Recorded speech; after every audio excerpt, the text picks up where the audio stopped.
Hi hello నమస్తే. ఈరోజు మనతో పాటు స్టూడియోలో రెడీగా ఉన్నారు విజయవాడ సుశ్రుత హాస్పిటల్ సీనియర్ వైద్యులు డాక్టర్ జీవి పూర్ణచంద్ర గారు. డాక్టర్ గారిని అడిగి మనం కొన్ని విషయాలు తెలుసుకోవాల్సిన అవసరం ఉంది. ముఖ్యంగా పాలు గురించి. చాలా మంది పాలు వాడుతూ ఉంటారు, పెద్దవాళ్ళు కూడా ఇప్పటికీ పాలు తాగి పడుకోవడం ఒక అలవాటు.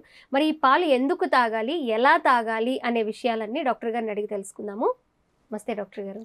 నమస్తే అమ్మా. సార్, పాలు గురించి ఏముంటుంది అని మాత్రం అనకండి సార్. పాలు గురించి కొన్ని విషయాలు నేను ఖచ్చితంగా తెలుసుకోవాలి. చాలామంది నైట్ టైం డిన్నర్ మానేసి పాలు తాగి పడుకుంటూ ఉంటారు. పాలు తాగడం మంచిది అంటూ ఉంటారు. అసలు ఏ పాలు తాగాలి, ఎలా తాగాలి, దాని క్వాంటిటీ ఏమైనా ఉంటుందా, ఎంత పాలు తాగాలి, ఎంత పాలు తాగాలి, ఈ పాలు దేనికి ప్రత్యామ్నాయంగా మనం వాడుకుంటూ ఉండాలి? పాలు మనల్ని పాలిస్తున్నాయి అన్నమాట నిజం. అయితే మనం పాలనలోనే ఉన్నామా, మంచి పాలనలోనే ఉన్నామా? అసలు పాలే పెద్ద బ్రహ్మ పదార్థం అయిపోయింది. Okay sir. సో ఇప్పుడు మనం పాలని ఎలా తాగాలి, ఇదే ప్రధానమైన ప్రశ్న. ఎట్లా తాగుతారంటే కాస్త కాచుకుని వేడి చేసుకుని తాగుతారు, ఇది జవాబు. కానీ అలా తాగితే ఈ పాలతో మనకి చాలా ఇబ్బందులు ఉన్నాయి. కేవలం వేడి చేసుకుని ఓ పొంగు రానిచ్చేసేసి తాగితే ఈ పాలు మనకేవో మేలు చేస్తాయి అనుకునేటువంటిది అన్ని విధాలా కరెక్ట్ కాదు, కొన్ని విధాలా కరెక్ట్. ఇప్పుడు పాలను పెరుగుగా తోడుపెట్టాము, లేదా 4 మజ్జిగ చుక్కలు వేసాము, వేయంగానే ఈ పాలన్నీ కూడా పెరుగులాగా తోడుకుంటున్నాయి. మజ్జిగ చుక్కలనే పాలకి తోడుగా తెచ్చి ఇచ్చాం మనం. అది తోడు పెట్టడం అంటే. ఆ తోడుగా తెచ్చి ఇచ్చాం కాబట్టి అది తోడుకుంది, ఆ తోడుకుని పెరుగు అయ్యింది. సరే, దాన్ని చిలికితే మజ్జిగ అయినాయి. ఏ తోడు లేనటువంటివి పాలు. అందుకని అమీబియాసిస్ లాంటి వ్యాధుల్లో పాలను వద్దు, పెరుగు మజ్జిగ మీరు వాడుకోండి అని చెప్తుంది. ఎందుకంటే వాటికి తోడుంది. ఏం తోడుంది? ఉపయోగపడే బ్యాక్టీరియా అనే తోడుని పాలల్లో వేసాం మనం. ఉపయోగపడే బ్యాక్టీరియా పాల నిండా పెరిగి అది పెరుగు మజ్జిగ అయినాయి. ఇవి ఏమీ లేనటువంటి మామూలు పాలు చెడ్డ బ్యాక్టీరియాతో కూడుకొని ఉంటాయి. ఇది 150 డిగ్రీల సెంటీగ్రేడ్ దగ్గర మరిగించినా కూడా ఇవి చావవు. అందుకని బాగా అస్సలు ఒక్క రవ్వ కూడా బ్యాక్టీరియా లేకుండా ఊరికి నువ్వు పొంగు రానిచ్చేసేస్తే మాత్రం ఆ పాలు బ్యాక్టీరియా చచ్చిపోయిందని చెప్పని అనటానికి వీల్లేదు. అందుకనే పూర్వం మన కంపెనీలు ఏం చేస్తాయంటే పాశ్చరైజ్డ్ మిల్క్ అని ఇస్తాయి. అంటే లూయి పాశ్చర్ పేరుతో వచ్చిందనమాట. అందులో ఉండే చెడ్డ సూక్ష్మజీవులన్నీ చచ్చిపోయేటంత వరకు దాన్ని బాయిల్ చేస్తారు. ఇప్పుడు ఎంతవరకు చచ్చినాయి, నిజంగా చచ్చాయి లేదా మనకి తెలియదు కాబట్టి కనీసం 4వ వంతు మరిగే వరకు అన్న మాట చెప్తాం అనమాట. అందుకని ఆయుర్వేదంలో ఏం చెప్పాడు అంటే, 1 గ్లాస్ పాలు తీసుకోండి, 1 గ్లాస్ నీళ్లు కలపండి, 2 గ్లాసులు అయినాయి. ఈ 2 గ్లాసులు పాలనే స్టేజ్ పెట్టి 1 గ్లాస్ పాలు మిగిలే వరకు మరగబెట్టండి. అందులో బ్యాక్టీరియా అనేటువంటిది లేనటువంటి పాలు మీకు వచ్చినట్టు లెక్క. అయితే పాలు మీరు ఇందాక అన్నారు, సంపూర్ణ ఆహారం పాలు. చంటి పిల్లలు దాని మీదే బతుకుతారు, పసిపిల్లలు పాలు పెరిగే తినే పెరుగుతారు. మనం అన్నం ముట్టించాక కదా వాళ్ళు అన్నం తింటాం మొదలయ్యేది. అన్నం ముట్టించే వరకు వాళ్ళు పాల మీదే పెరుగుతున్నారు కదా. కానీ మనం జీవించలేంగా, కేవలం పాలు తాగి మనం జీవించలేం. ఇది పెద్ద ప్రశ్న. కాబట్టి పాలు సంపూర్ణ ఆహారం అని చెప్పని మీరు అంటున్నారు కదా. మరి సంపూర్ణ ఆహారం అయితే ఒక్క పాలనే మనం తీసుకుంటూ ఉండొచ్చు కదా. ఎందుకని ఉండట్లేదు, ఎందుకని తీసుకోవట్లేదు? ఇది $1 మిలియన్ క్వశ్చన్. దీనికి సరైన ఆన్సర్ చాలా మంది దగ్గర లేదు. సరైన ఆన్సర్ ఏమిటంటే, మన ఆహారం 6 రుచులతో కూడుకున్న ఆహారం. పిల్లల వయసు పెరుగుతున్న కొద్దీ ఒక్కొక్క రుచిని పెంచడం మొదలు పెడతాం మనం. మొట్టమొదటి ఏం చేస్తాం, కాస్త ఉప్పు తగిలిస్తాం, తర్వాత నెమ్మదిగా కొంచెం కారం తగిలిస్తాం, ఆ తర్వాత కాస్త ఏం చేస్తాం, కొద్దిగా పులుపు తగిలిస్తాం. కాస్త 8 నెలలు 9 నెలలు వచ్చేసరికి, సంవత్సరం వచ్చేసరికి 1 రవ్వ పులుపు తగిలిస్తాం. ఓ 2-3 ఏళ్ళు వచ్చేసరికి కొద్దిగా కారం వేయడం మొదలు పెడతాం. అంటే స్టెప్ బై స్టెప్ 6 రుచులు పిల్లలకి మనం అలవాటు చేసుకుంటూ వస్తాం. సో మనం గ్రోనప్ పెద్ద అయిన తర్వాత మన ఆహారం తప్పనిసరిగా 6 రుచులతో కూడుకున్నదిగా ఉండాలి. ఉంటేనే ఈ శరీరం మనుగడ సాధ్యం అవుతుంది. ఆల్ ద 6 స్టెప్స్, షడ్రసోపేతమైన భోజనం మనం చెయ్యాలి. పాలు కేవలం తీపి మధుర రసం కలిగినవి మాత్రమే, అనగా తీపి రుచి మాత్రమే కలిగి ఉంటాయి. ఈ పాలలో మిగతా 5 రసాలు ఏమిటి? మధుర, అమ్ల, లవణ, కటుతిక్త, కషాయ రసాలు. ఇవి 6. అంటే తీపి, పులుపు, ఉప్పు, కారము, వగరు, చేదు. వీటిల్లో కేవలం పాలలో ఒక తీపి మాత్రమే ఉంటుంది. ఉప్పు ఉండదు, పులుపు ఉండదు, కారం ఉండదు, వగరు ఉండదు, చేదు ఉండదు. ఏమున్నా పాలు చెడిపోతాయి. కాబట్టి పాలకి అనువైనటువంటి రుచి కేవలం తీపి మాత్రమే. కాబట్టి పాలు తాగితే పాలు సంపూర్ణ ఆహారమే. ఏ లెక్కలో అది సంపూర్ణ ఆహారం? దాంట్లో బోళ్ళంత కాల్షియం ఉంది, బోళ్ళంత ప్రోటీన్స్ ఉన్నాయి ఈ లెక్కలో. కానీ మనం ఇప్పుడు నేను ప్రస్తావిస్తున్నటువంటి కేవలం కాల్షియమో లేకపోతే ఐరనో లేకపోతే ప్రోటీన్లో మాత్రమే శరీరానికి సరిపోతాయి అని అనుకునేటట్టుగా అయితే అసలు మనకు పుట్టినప్పటి నుంచి మనుషుల్ని పాలతోనే పెంచేయచ్చుగా, మిగతా రుచులతో పని లేదు కదా. పాలు అనగా 6 రుచులతో కూడుకున్న ఆహారం అయితేనే పాలు మనకి ఉపయోగపడతాయి.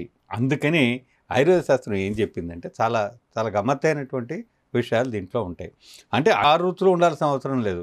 6లో మనం ఎన్ని రుచులను మనం పాల ద్వారా తీసుకోవడానికి అవకాశం ఉంటుంది అనేది మనం ప్రధానంగా దృష్టిలో పెట్టుకోవాలి. ఖచ్చితంగా మీకు ఆవు పాలు అని కనుక తేలిందనుకోండి, నిజమైన మన భారతీయ గోవులు, జెర్సీ జాతి ఆవులకి టెక్స్ట్ బుక్లో చెప్పిన ఆవు పాల గుణాలు ఏమీ ఉండవు.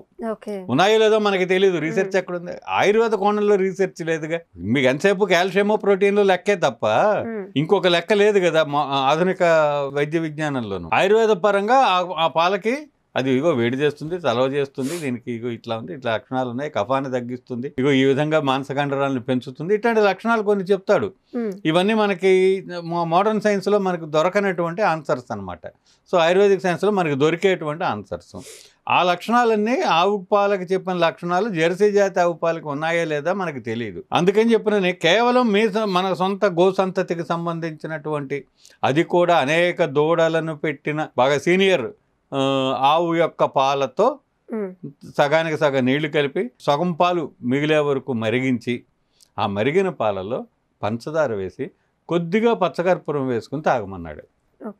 ఇప్పుడు ఏమవుతుందంటే పచ్చకర్పూరం ద్వారా మనకి పచ్చకర్పూరంలో చాలా రుచులు అంతర్గతంగా ఉన్నాయి. లోపల కొద్దిగా చిటికెడంత పచ్చకర్పూరం వేస్తే చాలు, దానికి ఒక చక్కటి సువాసన వస్తుంది, మంచి పరిమళం ఉంటుంది, ప్లస్ దానికి కొన్ని గుణాలు ఉన్నాయి. ఆ గుణాలు ఉంటాయి. పచ్చకర్పూర ప్రధాన గుణం ఏంటంటే ఈ పాలను సైట్ ఆఫ్ యాక్షన్, ఎక్కడికి ఈ పాలు ఇప్పుడు అవసరమో అక్కడికి తీసుకెళ్ళి కూర్చోబెడుతుంది పచ్చకర్పూరం. అంత శక్తివంతమైందనమాట. మీరు పాలు తాగాలనుకుంటే అలా తాగండి. లేదు ప్యాకెట్ పాలు తాగుతాను అనుకోండి, అప్పుడు ఏం చేయమన్నాడు అంటే వాత శరీరతత్వం ఉన్నటువంటి వ్యక్తులు, లేదా ఏ బాధలు లేని వాళ్ళకు కూడాను బెస్ట్ రెమెడీ ఏమిటంటే, మనకి మా పచారీ షాపుల్లో కూడా 5 గ్రాములు 10 గ్రాముల ప్యాకెట్లు దొరుకుతాయి. 5 గ్రాముల జాజికాయ, 1.5 కాయో జాజికాయ చిన్న చిన్న ప్యాకెట్లు అమ్ముతాడు. సో 5 గ్రాములు జాజికాయ, 5 గ్రాములు జాపత్రి, ఎర్రటి ఇదిగా ఉంటుంది జాపత్రి, మసాలాలు వాటిల్లో వాడుకుంటూ ఉంటారు. జాజికాయ, జాపత్రి, చిటికెడంతా పచ్చకర్పూరం. అంటే 5 గ్రాములు జాజికాయ, 5 గ్రాములు జాపత్రి, 2 గ్రాములు పచ్చకర్పూరం అనుకోండి. ఈ దామాషాలో మీరు మిక్సీ పట్టేసి పౌడర్ చేసుకుని, ఆ పౌడర్ ఒక పావు చెంచా పొడి సగం మిగిలేలాగా మరిగించిన పాలల్లో వేసుకుని పడుకునేటప్పుడు తాగండి. ఎన్ని ప్రయోజనాలు కలుగుతాయి అంటే, ముందు శరీరానికి మంచి కాంతి కలుగుతుంది, శరీరానికి మంచి గ్లామర్ పెరగాలి. బ్యూటీ అనేది చాలా వేగ్ టర్మ్. గ్లామర్ పెరగాలి. అది సౌందర్యం అంటే గ్లామర్, బ్యూటీ కాదు. కఫం తగ్గుతుంది. తెగ తీరుతూ ఉండే కంటిన్యూస్గా బాధపడేవాడు, గొంతు అంతా ఇదిగా ఉండేవాళ్ళకి అవి తగ్గుతాయి. ఎంత చక్కటి నిద్ర వస్తుందంటే, ప్రశాంతమైన మానసికమైన ప్రశాంతత ఏర్పడి హాయిగా కమ్మటి నిద్రపోతుంది. ఎటువంటి డిస్టర్బెన్స్లు, నిద్రాభంగం కలగకుండా చక్కటి ఇది వస్తుంది. ఎసిడిటీ తగ్గుతుంది, పొట్టలో పైత్యం తగ్గుతుంది, జీర్ణశక్తి పెరుగుతుంది. ఇవ్వండి పాలు తాగడం అంటే ఊరికనే ఏదో గ్లాస్ పాలు సగం కాస్త వేడెక్కిన వేలు పెట్టి చూసి తాగేసేస్తే బ్యాక్టీరియాని నింపుకోవడం తప్ప మనకి ఏం ఉపయోగం ఉండదు. పాలు తాగేవాళ్ళు ఈ విధంగా తాగండి.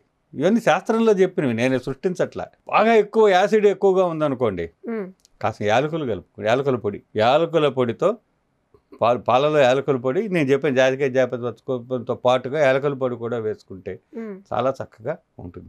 అతి మధురం అని దొరుకుతుంది, ఎస్టి మధు అని దొరుకుతుంది. పచారీ షాపుల్లో అడిగితే దొరుకుతుంది, లేదా మూలికలు అమ్మే షాపుల్లో దొరుకుతుంది, లేకపోతే ఎస్టి చూర్ణం పేరుతో ఆయుర్వేద మందుల షాపుల్లో పౌడర్ కూడా దొరుకుతుంది. ఒక పావు, అది ఎక్కువ వాడకూడదు, వాంతి అవుతుంది. ఒక పావు చెంచాడు పొడి పాలల్లో వేసుకుని తాగండి. యాలకులు, జాజికాయ, జాపత్రి, పచ్చకర్పూరం, కాస్త ఎస్టి చూర్ణం కనుక వేసుకుని కనుక తాగితే ఎసిడిటీ మొత్తం అంతా న్యూట్రలైజ్ అవుతుందండి. ఇదంతా పైకి ఎగదట్టి, ఇదంతా మంట కారం ఇదిగా ఉండి పైకి త్రేన్పులు వచ్చి రిఫ్లెక్స్ ఈసోఫాగైటిస్ అంటారు. పడుకునింటే అర్ధరాత్రి ఒక్కసారి ముక్కుల్లోకి నోట్లోకి నీళ్లు ఫౌంటైన్ చిమ్మినట్టుగా నీళ్లు చిమ్ముతాయి, పొల్లటి నీళ్లు, కారము పులుపు కూడుకుని మనం రాత్రి తినదంతా కూడా యాసిడ్లో ఉంటుంది. Okay sir. అదంతా చిమ్మి నానా ఇబ్బంది పెట్టేస్తుంది, తెల్లవారు నిద్ర పట్టదు. ఆ రిఫ్లక్స్ ఈసోఫాగైటిస్ ఉన్నటువంటి వ్యక్తులకి ఇది రాత్రి పడుకునేటప్పుడు కనుక ఇలాంటి ఒక గ్లాసుడు పాలు కాస్త ఎస్టి చూర్ణం వేసుకుని, జాజికాయ, జాపత్రి, యాలకుల పౌడర్ వేసుకుని కనుక తాగితే, కొద్దిగా పచ్చకర్పూరం వేసుకుని ఎసిడిటీ నెమ్మదిస్తుంది. ఇప్పుడు చాలా మంది ఒకసారి ఇలా తాగాల పాలు అనుకుంటుంటారు సార్ నాలాగా. మీరన్నట్లు ఒక పొంగు రాగానే మరి అలా కాదులే, కానీ కొంచెం పాలు మరిగించి షుగర్ వేసుకొని అలా కాదు. చాలా బ్యాక్టీరియా చావదండి, ప్యాస్చరైజ్ అవ్వాలి. ప్యాస్చరైజ్ అవ్వాలంటే బాగా ఎక్కువసేపు మరగాలి. మిగతా ద్రవ్యాలు అలా కాదు ఇచ్చేయకూడదు, కానీ బ్యాక్టీరియా ఎక్కువ ద్రవ్యాలు మాత్రం మనం మరిగించాల్సినటువంటి అవసరం ఉంది. హాయిగా కమ్మటి పాలు నేను చెప్పినట్టు కాదు తాగితే, ఊరికినే వేడి చేస్తే చాలదు. పూర్వం ఏంటంటే దాలిగుంటలు ఉండేవి, ఒక గొయ్యి తవ్వి, అంత గొయ్యి ఒక అడుగు లోతు గొయ్యి తవ్వి దాని నిండా పిడకలు పేర్చి ఆ పిడకల మీద కొండ పెట్టి ఆ కొండలో పాలు పోసేసి వదిలేసేవాళ్ళు. ఆ పిడకలు అలాగే 2 గంటలు 3 గంటలు అవి కాలుతూ ఉండేవి, ఈ పాలు మరుగుతూ ఉంటాయి. చూసుకుంటారు మధ్యలో ఎప్పుడు, ఇంకా వేడి ఉన్నంతసేపు కూడా ఆ మరుగుదల కంటిన్యూ అవుతుంది. అది ఆ బూడిద కూడా బోళ్ళంతసేపు ఆ వేడి నిలబడి ఉంటుంది అనమాట. సో దాలిగుంట అనేది, దాలి అంటే కొండ పెట్టేటువంటి గుంట అని అర్థం. దాలిగుంట అంటే పాల కొండ పెట్టే గుంటల్ని దాలిగుంటలు అంటారు. అసలు ఈ పదమే ఇప్పుడు జనరేషన్కి తెలియదు. కొండలో పాలు కాయండి, గిన్నెల్లోనూ, ఇత్తడి గిన్నెల్లోనూ, వాటిల్లోనూ, సత్తు గిన్నెల్లోనూ, అల్యూమినియం గిన్నెల్లోనూ. మొత్తానికి మీరు ఒక 30 ఏళ్ళు 35 ఏళ్ళు వెనక్కి వెళ్ళమంటారు. అది వెనక్కి వెళ్ళటం కాదు, ముందుకే వెళ్ళమంటున్నాను నేను. Okay, thank you so much sir.